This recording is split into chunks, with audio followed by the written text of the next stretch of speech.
আমি সবচেয়ে সুন্দর এবং সুখী পাখি, কিন্তু আমার সৌন্দর্যের কারণে আমি চিড়িয়াখানাতে বন্দি থাকি। যখন লোকেরা আমার সুন্দর পালকগুলো তুলে ঘর সাজানোর জন্য নিয়ে যায়, তখন আমার খুব কষ্ট হয়। ময়ূর দীর্ঘশ্বাস নিয়ে বলল, আমি সুখী নই বন্ধু। কাকটি খুব আশ্চর্য হয়ে গিয়েছিল ময়ূরের কাছ থেকে এইসব কথা শুনে। তখন সে ময়ূরকে জিজ্ঞেস করলো যে, তুমি যদি সুখী না হও, তবে কাকে সবচেয়ে বেশি সুখী বলে তোমার মনে হয়? ময়ূর বলল, আমি চিড়িয়াখানাতে থেকে গভীরভাবে অনুভব করছি যে কাক মানে তুমিই হলে একমাত্র পাখি যাকে কখনো খাঁচায় রাখা যায় না।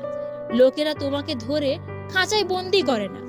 তাই গত কয়েকদিন ধরে আমি ভাবছি যে যদি আমি কাক হতাম, তাহলে আমি স্বাধীন হতাম এবং সুখীভাবে ঘুরতে পারতাম।